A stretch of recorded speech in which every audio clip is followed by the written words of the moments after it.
Hi everyone, welcome back to my channel. If you're new here, my name's Amanda, and in this video I plan on sharing with you all about how my 26th week OB appointment went.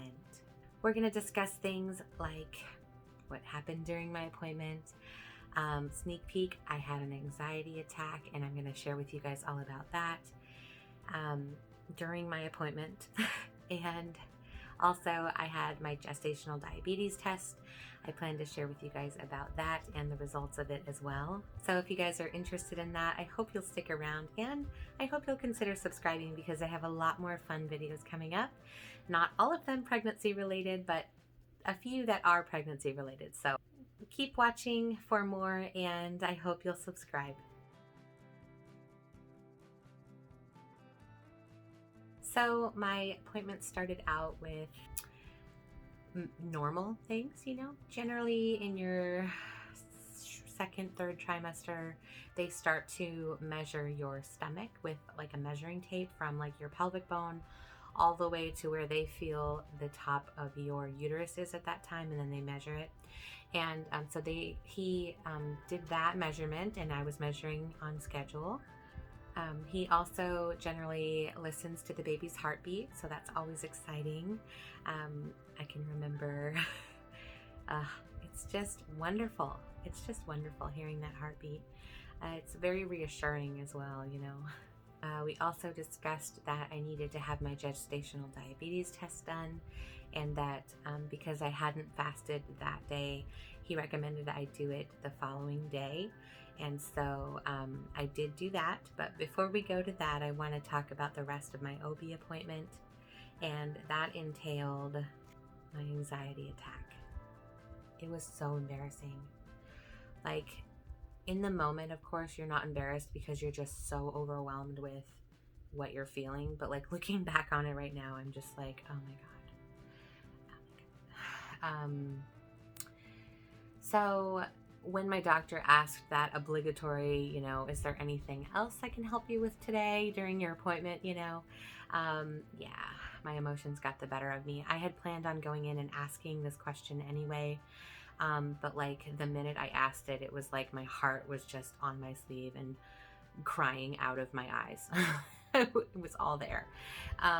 Basically, I have been having a ton of anxiety about the delivery and the fact that COVID restrictions right now in my particular hospital are preventing my daughter from joining us during the labor and delivery.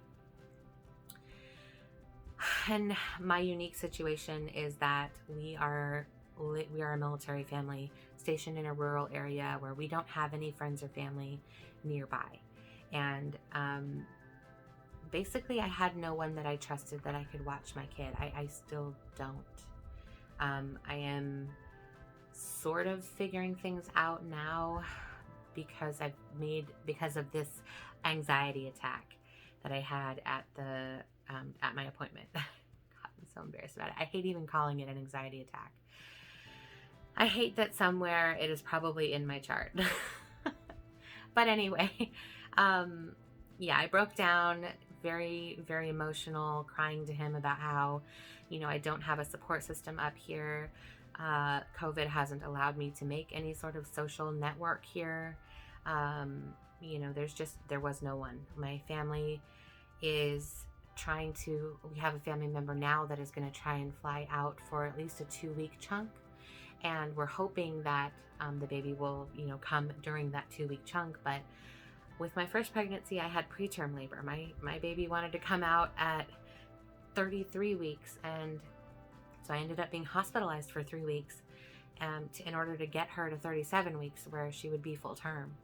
And if that were to happen again, I don't know what I would do. I have no one here. My husband wouldn't be able to stay with me because my daughter needs someone to look after her. And so anyway, all of that combined, basically the nurses at the hospital had said that if I don't find somebody to watch my kid, my husband would have to do it and I would have to labor alone. And so that horrible, depressing thought just spurred on my anxiety for that appointment. And I cried and I asked him if, maybe the military had any sort of support networks or groups or anything that I could rely on for spur of the moment emergency, I need you to watch my kid because I've gone into labor at 3:45 in the morning or something like that.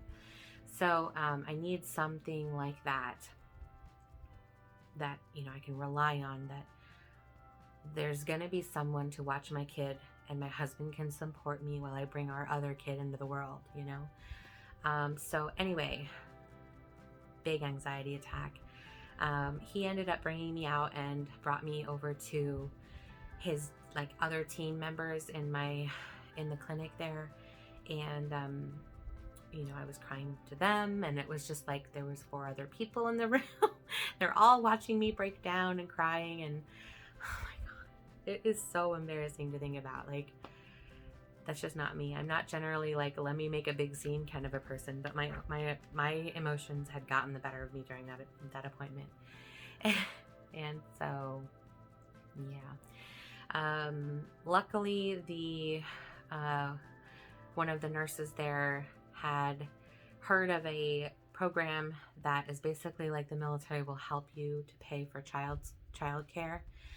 They don't generally offer labor and delivery care, but she did say that some of the child care people here have offered that service in the past. And so it was just a matter of seeing if there was anybody currently offering that service. And so since then, I have been in contact with a child care provider, and she has kindly agreed to be on call basically in the last couple weeks of my pregnancy, in the event that I go in prior to my family member flying in. So remember, I said that we have a family member that's going to stay with us for 2 weeks, and hopefully I will go into labor during that time. So I would really only need to use this child care provider if, worst case scenario, I go in early or I go in after, if I'm way overdue and their plane ticket's done and they got to go home. So, so since then, my anxiety level has gone down quite a lot since this person has agreed to be, an on-call emergent. Yes, I'll watch your kid even if it's 3 a.m.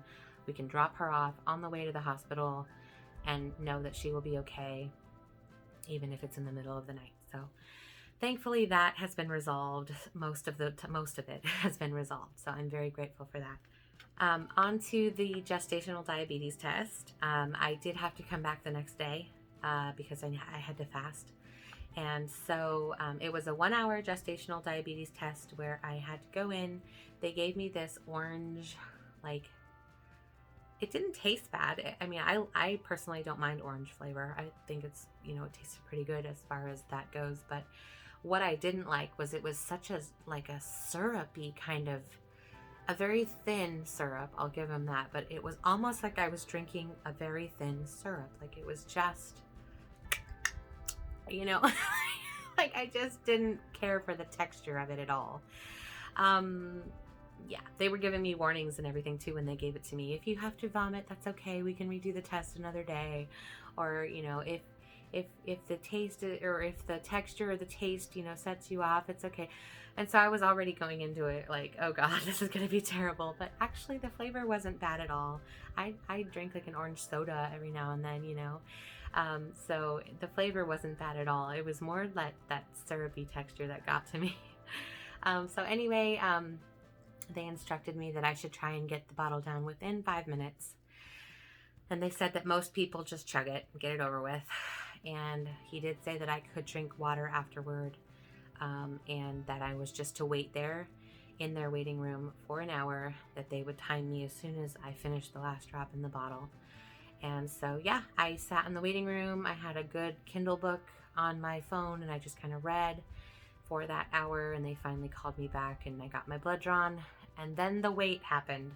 I got it done on a Friday, and they had said that I could log into their portal, their online portal, and get my results the next day.